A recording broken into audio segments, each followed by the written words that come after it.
Welcome back to the Girl Cave. I did a thing, people. I did a thing. This video is a little bit different. I wanted to share with you something that I've been thinking about doing for maybe 2 years now. And that is combining several of my passions, which is scrapbooking, keeping track of things, collecting notebooks, and reading. And I've seen people do it all over YouTube, and I thought, well, hello, that makes perfect sense. I've created a reading journal. It's very simple because it's my first one, and I want to test the waters and see if indeed I do like it. So I saw some beautiful journals online, but I had to tell myself, calm down. Let's just go through what we have and put them to good use. So I found this cute little one, and these are those little notebooks that I believe I got them at Michael's by the register. They have like little notebooks, and what are they, like $2, $2.50, and it's so beautiful. And I've had it for several years, and I thought, let's just test out the waters and try this. So I put a little sticker here. I'm not really sure I like it. I'm not really sure it's going to last there, but we'll see. And then I put a cute little heart there. So I'm getting to use my stickers, my stamps. Let me give you a quick flip through. Okay, this is a stamp that I had of a library card, and I loved it. And then I went through my die cuts, and I was looking for something to use in my title page, and I saw this girl, and she gave me the vibe of what I feel like when I'm sitting down to read. Then I traced this little bookcase, and I'm not going to write the names of the books on the spines, but I wanted this to serve as a quick view of how I'm coming along with my goals. So my goals for 2025, 25 books in 2025. Now that is a huge goal for me because last year my goal was 12 books, and did I reach it? Absolutely not. I'm finishing the year with 8. I thought I was done with 7, but then I tried an audiobook, and I'm gonna finish at 8. I could finish at 9, but I'm just gonna wait until January because I wanted to count. So here's my goal for 2025. I'm going to try and incorporate audiobooks. I tried it over the break, and I was able to do other things while I was listening to the book. It wasn't easy to follow book. I feel like if it's a book that has a lot of twists and turns or a lot of characters, I think that might be a little bit difficult for me to follow along while I'm doing something else. Or if it's absolutely beautifully written, because that's where I slow down. If I'm reading a book and there's just a beautiful portion of dialogue or description of a setting or a mood, I slow down and I reread it, and I just enjoy it so much. And I think that's why I'm not a fast reader. Like, I've seen people, they're reading 150, 200 books a year, and I'm like, how in the world can you do that? Like, I don't understand. And they say that they use audiobooks, but honestly, my commute to work is 15 minutes, 20 minutes, and I like listening to my worship music on my way to work, because if not, teaching high school would be difficult. If I didn't have those 15 minutes of just me and the Lord, it would be a difficult school year. But on the way home, I could possibly listen to it. I'm going to try. My biggest fear is that I get too focused on the story, and then I'm going to get into a car accident. So I'm going to try little by little. Within my goal, I want to read a classic. I want to read a sci-fi, because that's a genre that I don't think I've ever read a sci-fi book. I'm not really sure I have. And then I love children's literature, so I want to read one of those. And then I have 2 empty spaces, and I'm thinking maybe a fantasy. I'm not really sure I've ever read fantasy either, but I don't know where I would start. So people, if you read sci-fi or fantasy, help a girl out, suggest some books down in the comments below, that would be easy for me to like get my feet wet. And then I have another opening. I'm not really sure what I want to include there. Maybe a book in Spanish. I'm not sure. I'm not really sure. I don't really like reading in Spanish. Like romance novels in Spanish, I love.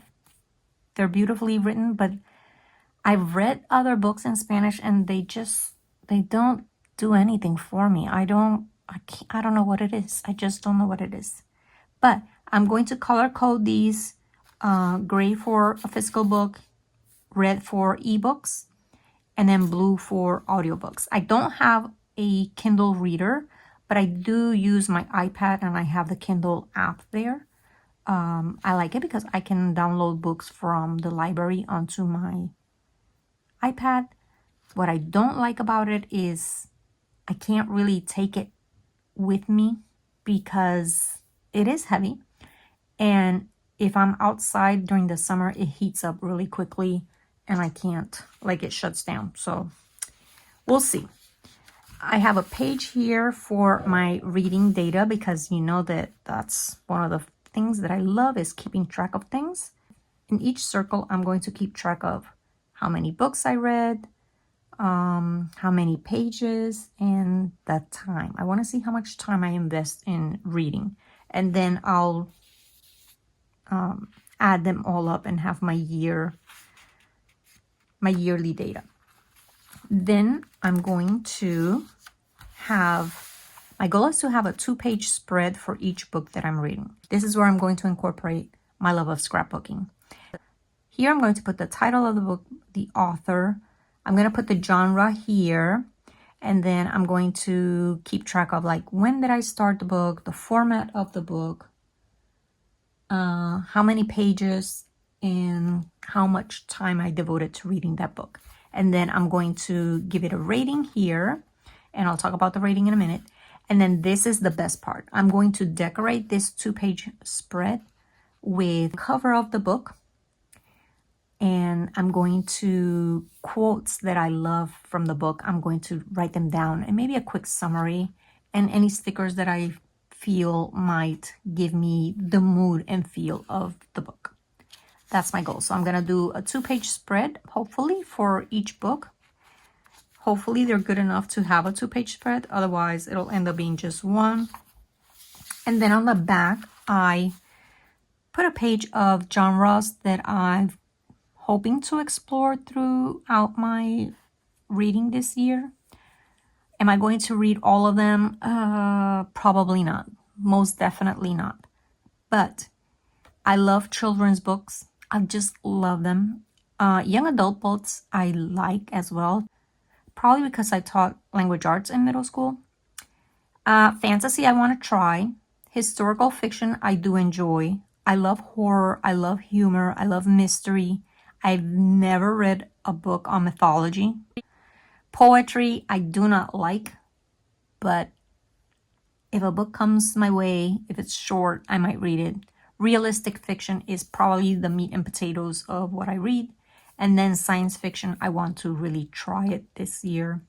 As far as nonfiction, biography and autobiographies, if they're short, that's not my thing. Essays, narrative nonfiction, I read one last year.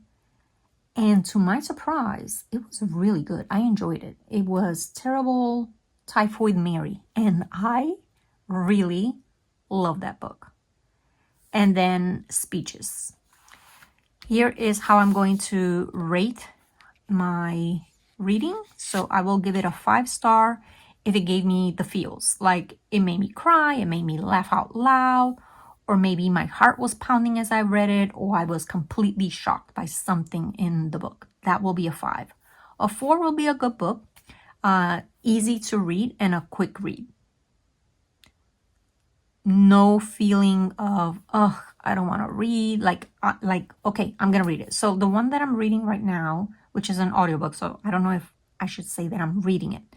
It is by Kristin Hannah, and it's The Woman by Kristin Hannah. I'm following along the audiobook, and I'm gonna say that's a 4 because so far it's a good book. It's easy.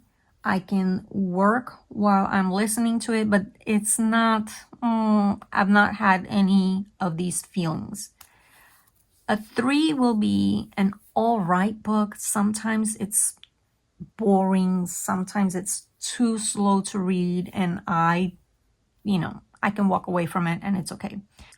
A 2-star book is a book that I could easily abandon for weeks and not feel like I'm missing out. Like I never missed a book.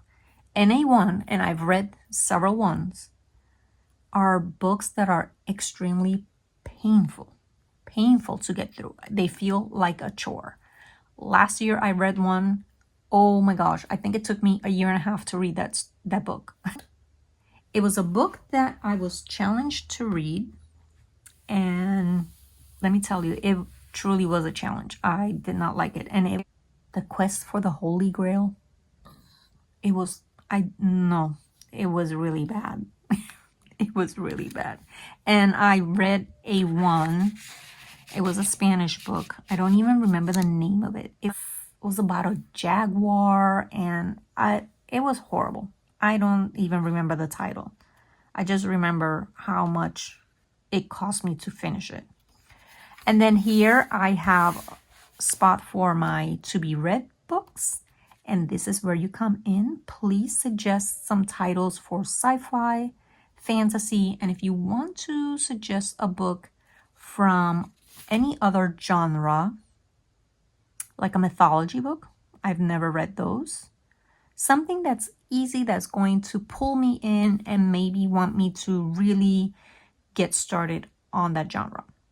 So I would really love if you could suggest some of those books for me and get me started on my reading for 2025.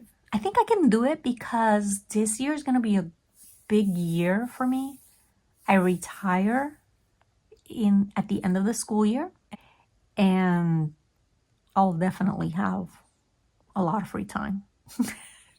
I think I'll have an extra 8 hours a day. I'm going to try getting really into the audiobooks this year. I have some Beats, and I have a pair of over-the-head headphones with noise canceling. And I'm going to try and see if I could sew and still listen to the story. Because sometimes if I just play it through my iPad without headphones, the sound of the machine drowns out the dialogue, and then I can't follow along, and I have to stop sewing and go back on the story, and it's too much work, if you know what I mean. So I'm hoping to really be able to get into the audiobooks, and that way I can read more and give my eyes a rest. If you know, I had eye surgery last year, and I want to protect my eyes as much as I can. So come along for the ride. And if you're new here, welcome to my channel. I mostly do scrapbooking videos, but there's going to be other types of crafts, some quilting, some reading. I'm in the process right now of creating bookmarks for my students, and I would love it if you went back and watched some of those videos. Come back again next week. Bye.